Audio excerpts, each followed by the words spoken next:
Chirag Paswan NDA के लिए जरूरी हो गए थे, तभी तो चिराग पासवान की सारी बातें एनडीए ने मान ली। जेपी नड्डा से एक मुलाकात और मुलाकात के बाद चिराग पासवान के समर्थक मिठाई बांटने लगे। खुद चिराग ने भी कह दिया कि सब कुछ तय हो गया। पिता से आशीर्वाद भी ली, मां के भी पांव छुए। चिराग पासवान ने ये तमाम तस्वीरें डाल दी है और चिराग पासवान को लेकर ये खबरें निकलकर सामने आ रही है कि चिराग पासवान की पार्टी 5 सीटों पर चुनाव लड़ने वाली है। नमस्कार, प्रणाम, बिहार तक देख रहे हैं आप। मैं हूं आपके साथ इंद्र मोहन। अब आप सोच रहे होंगे कि एनडीए में आखिर चिराग पासवान को वो 5 सीटें कौन सी मिल रही है और वो एक सीट कौन है जो अब चिराग पासवान के हाथ से छिन जाएगी। दरअसल 5 सीटों को लेकर भी सूत्रों की माने तो लगभग फैसला हो चुका है। चिराग पासवान को 5 सीटें दे दी गई है। उसमें से एक सीट हाजीपुर है, दूसरी सीट वैशाली है, तीसरी सीट जमुई या गोपालगंज है, चौथी सीट खगड़िया है और 5वीं सीट नवादा है। अब आप सोच रहे होंगे कि जमुई या गोपालगंज क्यों?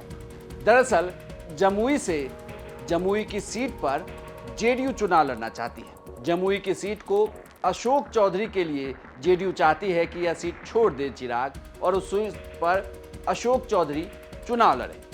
अब ऐसे में अगर जमुई की सीट चिराग से ले ली जाती है तो गोपालगंज से चिराग पासवान अपने पार्टी के उम्मीदवार उतारेंगे। गोपालगंज लालू यादव का गृह जिला है।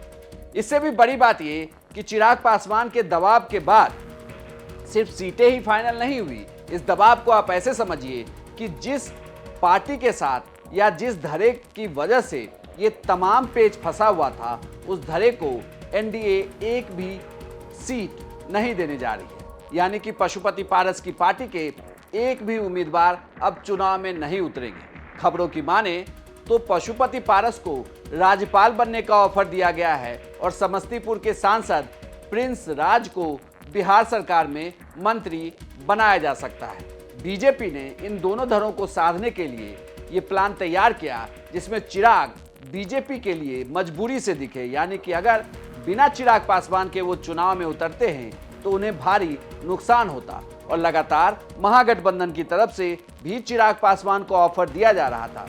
चिराग पासवान को लेकर बीजेपी ने एक समाधान निकाला है, जिस समाधान में चिराग पासवान की पार्टी को 5 टिकट और पशुपति पारस की पार्टी को एक भी टिकट नहीं दिया जाएगा। यानी कि जो सीट शेयरिंग का फॉर्मूला है उसमें 5 सीटों पर तो अब मुहर लग गई है। चिराग पासवान की पार्टी की वो 5 सीटें होंगी हाजीपुर, वैशाली, जमुई या गोपालगंज, खगड़िया और नवादा। कुल मिलाकर देखा जाए तो चिराग पासवान को लेकर यह भी साफ है कि चिराग पासवान अपने पिता रामविलास पासवान की सीट हाजीपुर से चुनाव लड़ने जा रहे हैं। बाकी सीटों से वो किसे उम्मीदवार के तौर पर उतारते हैं ये देखना दिलचस्प होगा, क्योंकि इसमें से कुछ जो पुराने सांसद थे वो पशुपति पारस के साथ चले गए थे। लेकिन राजनीति में पाला कभी भी बदला जा सकता है। लेकिन बड़ी बात ये कि चिराग पासवान की 5 सीटें अब साफ हो गई है और चिराग पासवान ने जिस तरीके से तैयारियों को लेकर बताया है उससे ये साफ है कि उनके मन मुताबिक उन्हें सीटें भी दी गई हैं और वो जिले भी दिए गए हैं जहां से वो चुनाव लड़ना चाहते थे। आपको यह जानकारी कैसी लगी हमें कमेंट बॉक्स में लिखकर जरूर बताइएगा और बिहार की तमाम खबरों के लिए आप देखते रहिए सिर्फ बिहार तक।